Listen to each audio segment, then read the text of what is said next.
Rabb hadhihi da'wati tammah yang tadi saya jelaskan. Nah, orang yang menjawab azan sampai selesai itu, kemudian dilanjutkan dengan baca doa selepas azan, maka ia berhak mendapatkan syafaat Rasulullah nanti pada hari kiamat. Maka mudah-mudahan kita termasuk orang yang mendapatkan syafaat Nabi, barokah dari menjawab azan dengan baik. Silakan, ada pertanyaan, monggo. Ya. Waalaikumsalam warahmatullahi wabarakatuh. Kalau masalah peletakan tangannya apa ada? Gimana? Ada yang peletakan tangan harus. Ya.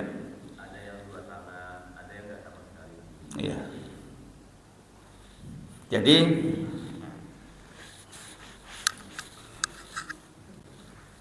meletakkan tangan itu di dalam kitab-kitab fikih itu tidak dimasukkan ke dalam sunnah. Tidak dimasukkan ke dalam sunnah, itu tabi'iyah. Apa tabi'iyah itu? Kebiasaan. Sama dengan orang baca Quran, MTQ.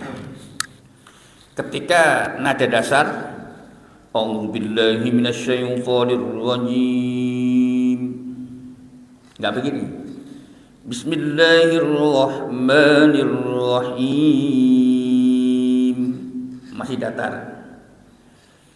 Wa qala inni dhahibun ila rabbi sayahdin. Tapi ketika sudah masuk suara jawabul jawab atau jawab suara tinggi, tabi'iyah. Apa maksudnya? Hal yang naluriah. Nana nana nana nana nana nana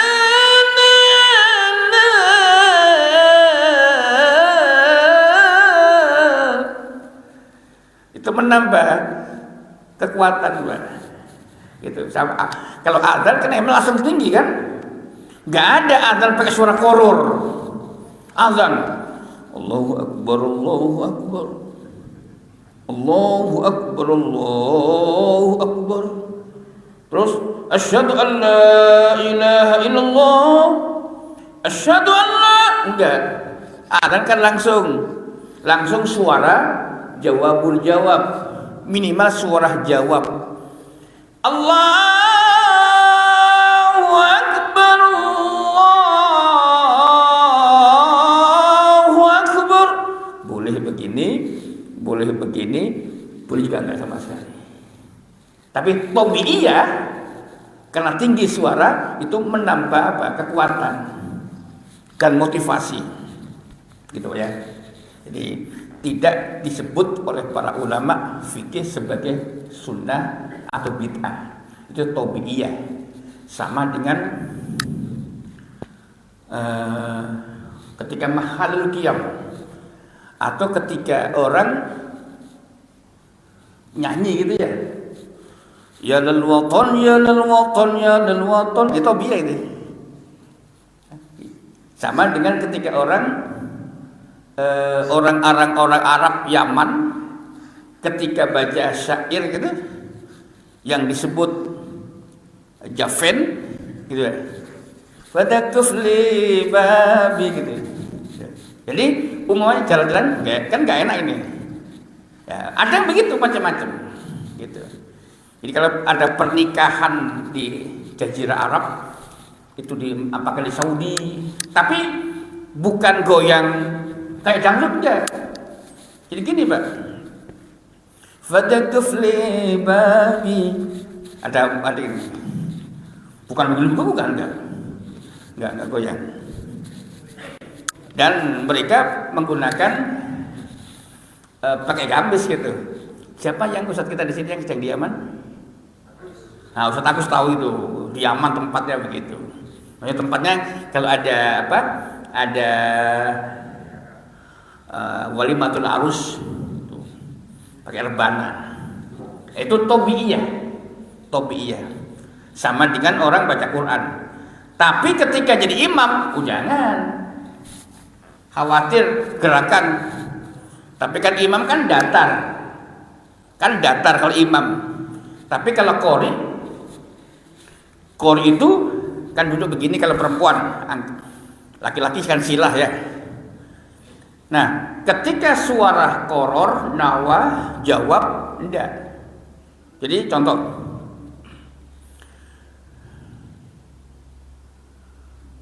Falamma aslama wa tallahu lil jabin. Tapi ketika tinggi, falamma, ada yang pakai, ada yang enggak. Falamma, gitu. Dan Dewan Hakim bagian adab tidak mengurangi dan tidak menambah nilai. Apakah dia meletakkan tangan kemari atau tidak gitu. Yang penting hasilnya satu, tajwidnya benar, lagunya betul, selesai. Gitu Pak. Baik, makasih. Ini tobiyah namanya. Silakan yang lain.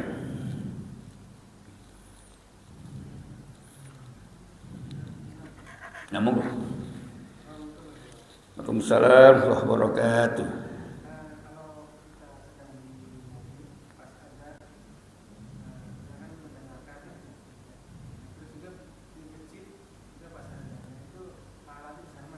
Oh baik.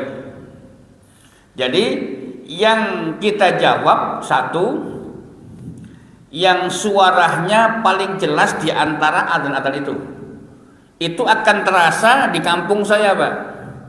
Di kampung saya itu Pasuruan, adzan bersautan, musola berdekatan, Allahu Akbar, Allah, gitu. Jadi sini Allahu Akbar, Allah, nah gitu. Di sini asyhadu an la hayyala. Di sini asyhadu an la hayyala shalah. Malah kita jawab satu, masjid yang terdekat dengan kita dan suaranya paling jelas. Gitu. Umpama kok jelas semuanya dan tidak berbarengan di Masjid Ar-Raudhah, Allahu Akbar, Allahu Akbar. Kita jawab, di sebelah-sebelah asyhadu an la. Jawab dua-duanya ya ahsan. Kalau tidak mengganggu konsentrasi kita yang utama, nggak ada masalah. Nah, tapi kalau kita pilih masjid yang terdekat dan suaranya yang paling jelas, umpama khawatir Pak Taufik kalau membahas semuanya nanti malah enggak di Ar-Raudhah enggak dijawab semua, di Al-Ittihad enggak dijawab semua, akhirnya mentah semua. Pilih satu masjid yang suaranya paling jelas, gitu Pak. Nah, terakhir bahwa orang yang beradzan itu akan mendapatkan pahala sebanyak orang yang sholat. An-Nasa'i nomor hadis 647. Umpama yang sholat itu 100, dia mendapatkan pahala 100 orang yang sholat itu, Pak. Itu luar biasa. Makanya belajar adzan kita nih, belajar adzan. Tapi nah ya, kalau merasa suaranya enggak seperti suara Bilal, jangan dulu dah. Nah, kemudian yang kedua, nanti ada tanda khusus untuk yang beradzan. Apa? Atwalu a'naqan, awalun nasi a'naqan, yaitu orang yang nanti pada hari kiamat panjangnya paling panjang lehernya. Tapi bukan kayak jerapah, bukan. Yang dimaksud atwalu yaumal qiyamati a'naqan itu orang yang paling panjang lehernya nanti pada kiamat, itu yaitu tanda asyaraf, kemuliaan. Jadi bukan ketika di dunia lehernya segini, nanti di kiamat panjang sama jelek gitu Pak. Bukan. Maksud hadis itu al-muazzinuna atwalun nasi yaumal qiyamati a'naqan, itu bahwa juru azan, muazzin itu nanti pada hari kiamat orang yang paling panjang lehernya. Maksudnya adalah dia punya tanda kemuliaan. Seperti pada pembahasan bulan yang lalu, Bapak Ibu yang lalu bisa mengamalkan semuanya. Apa? Kita merebut tanda kemuliaan dengan wudu. An yutila ghurratau falyaf'al. Jika kita ingin memanjangkan, melebarkan tanda putih cemerlang hari kiamat, misalnya Fulan bin Fulan Grand Wisata Citus Garden dipanggil oleh Allah hari kiamat, perasaan nggak seganteng itu dulu ya kata kita. Ada panggilan Pak. Dan orang yang dipanggil itu tampak kemuliaannya disebabkan bekas wudunya, min athar wudu. Kenapa? Wudunya sempurna. 6 rukun dikerjakan, 18 sunnah dilakukan. Gitu. Akhirnya ghurratahu muhajjalin. Akhirnya apa? Tanda putihnya cemerlang. Ghurran muhajjalin. Maksudnya apa Pak Taufik? Sebagai tanda kemuliaan orang yang wudunya diterima oleh Allah, dan wudunya diterima itu di samping diterima oleh Allah, wudunya sempurna. 6 rukun ditambah 18 yang sunnah-sunnahnya itu.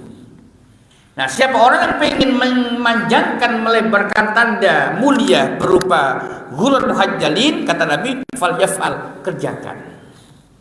Nah, kalau kita semua bisa melaksanakan yang ini. Adapun untuk muadzin khusus, dari mana lehernya? Sebagai apa? Tanda kemuliaan. Nah, kita yang mendengarkan azan mendapatkan syafaat Rasulullah. Baik, barangkali itu mudah-mudahan bermanfaat. Kurang lebihnya mohon maaf. Mudah-mudahan kita semuanya sehat walafiat. Rumah tangga kita Allah jadikan rumah tangga yang sakinah, muattah dan rahmah, berbahagia, selamat dunia hingga akhirat. Rabbana taqabbal minna innaka antas samiul alim wa tub alaina innaka antat tawwabur rahim. Rabbana atina fid dunya hasanah wa fil akhirati hasanah wa qina adzabannar. Subhana rabbika rabbil izzati amma yasifun wa salamun alal mursalin walhamdulillahi rabbil alamin. Subhanakallahumma wa bihamdika asyhadu an la ilaha illa anta astaghfiruka wa atubu ilaik. Assalamualaikum warahmatullahi wabarakatuh.